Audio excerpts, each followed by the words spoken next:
नमस्कार दोस्तों, मेरे चैनल जुडिशियल व्यू में आपका बहुत बहुत स्वागत है। आज हम संविधान के अनुच्छेद 20 के विषय पर बात करेंगे। अनुच्छेद 20 हमको ऐसे व्यक्तियों के विरुद्ध संरक्षण प्रदान करता है जिनको किसी अपराध में अभियुक्त बनाया गया।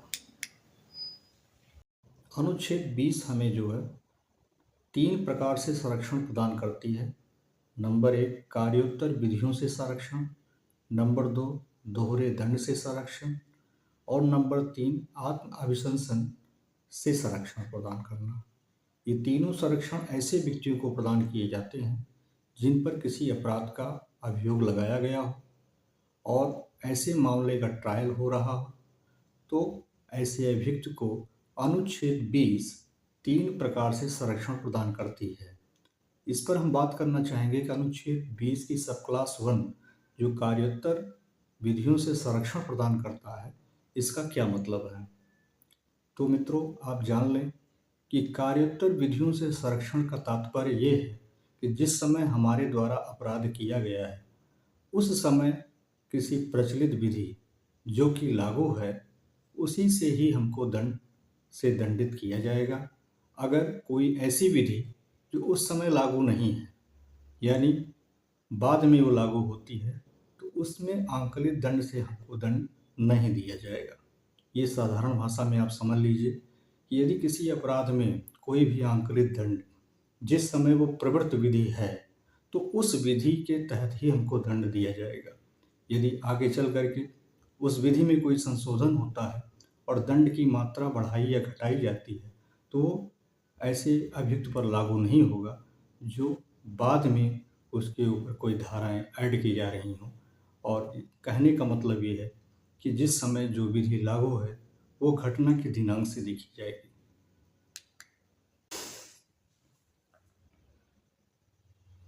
इसके बाद दूसरी विधि हमारी ये है दोहरे दंड से संरक्षण, जिसको हम अंग्रेजी में डबल जेओपार्डी का सिद्धांत भी कहते हैं। ये सिद्धांत आपके विरुद्ध अगर किसी मामले का निस्तारण किया जा चुका है, आपको किसी प्रकार का दंड या निर्दोष साबित किया गया है, तो ऐसे मामले को लेकर के पुनः किसी प्रकार का विचारण नहीं किया जाएगा। यानी कि एक ही मामले को लेकर के अपराधी को बार बार परेशान नहीं किया जाएगा। यदि वो पूर्व में दोष मुक्त हो चुका है या दोष सिद्ध हो चुका है, तो उसके अतिरिक्त यदि किसी अन्य मामले में अगर कोई अपराध बनता है तो विचारण होगा। परंतु यदि उसी मामले को दोबारा चलाया जाए जिसमें पहले से दोष सिद्ध या दोष मुक्त हो चुका है, तो पुनः उस पर विचारण की प्रक्रिया लागू नहीं होगी। अनुच्छेद 20 की सब क्लास 3 जिसमें हमको आत्म अभिशंसन से संरक्षण प्रदान के बारे में बताया गया है, अर्थात कोई भी व्यक्ति जो किसी अपराध में अभियुक्त हो स्वयं के विरुद्ध उसे साक्ष्य देने के लिए विवश नहीं किया जा सकता है। ये हमारे मूल अधिकार में बताया गया है। मित्रों, ये जो अनुच्छेद 20 हमारे मूल अधिकार में शामिल है, जो भारतीय संविधान के भाग 4 में समाहित है, इससे सिविल जज किसी भी स्टेट की परीक्षा हो या एचजीएस, चाहे बिहार का हो, यूपी का हो, राजस्थान का हो, इनसे अक्सर प्रश्न पूछा जाता है और यह टिप्पणी के रूप में आता है। टिप्पणी के रूप का मतलब यह है कि आप जब एग्ज़ाम हॉल में जाएंगे तो मौलिक विधि ये हमारा फर्स्ट पेपर होता है, जिसके तहत हमारा भारतीय संविधान से प्रश्न आते हैं। और इन प्रश्नों में अक्सर देखा जाता है कि जो लघु उत्तरीय टाइप के क्वेश्चन होते हैं मेंस में, उनमें ऐसे प्रश्नों का आना निश्चित होता है, जैसे आत्म अभिशंसन का सिद्धांत क्या है। कभी कभी अंग्रेजी में प्री के क्वेश्चन में भी पूछ लिया जाता है कि डबल जेओपार्डी क्या है या किस अनुच्छेद से संबंधित है।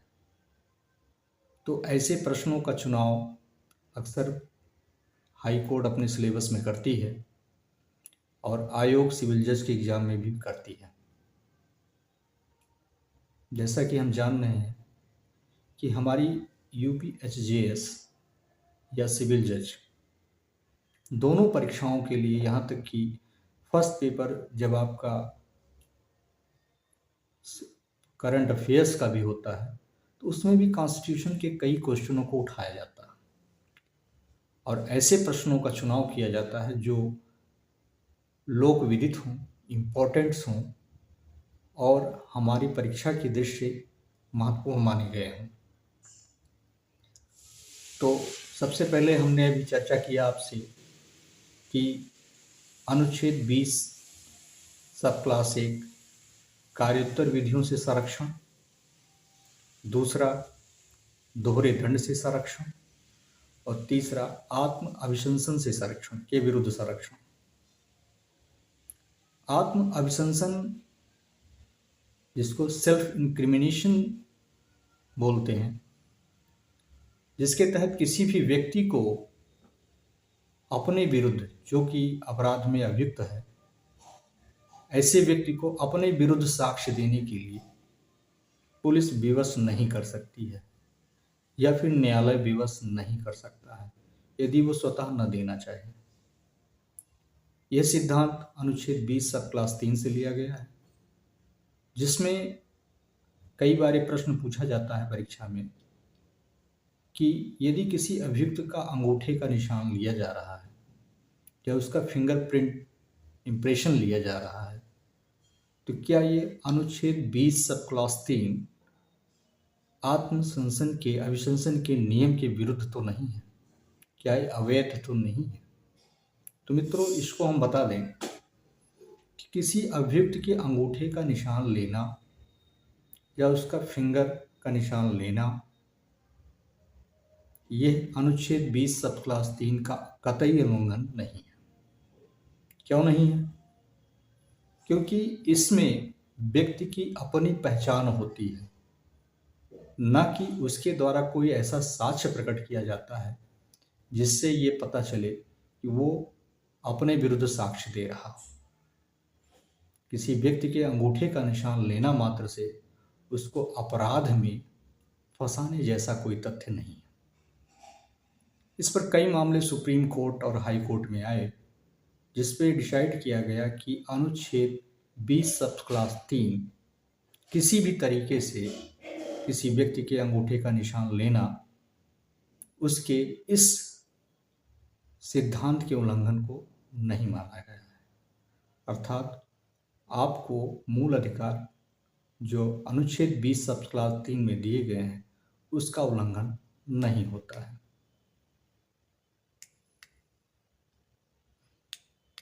इसके बाद हम ये देखते हैं कि क्या ऐसे प्रश्नों को हम प्री में देख पाते हैं। तो मित्रों, प्री में भी चाहे सिविल जज हो, एपीओ हो, एचजीएस हो, प्री में भी ऐसे प्रश्नों का चुनाव बोर्ड करती है। और ऐसा लगता है कि मूल अधिकार का सेक्शन अगर हम अच्छे से पढ़ लें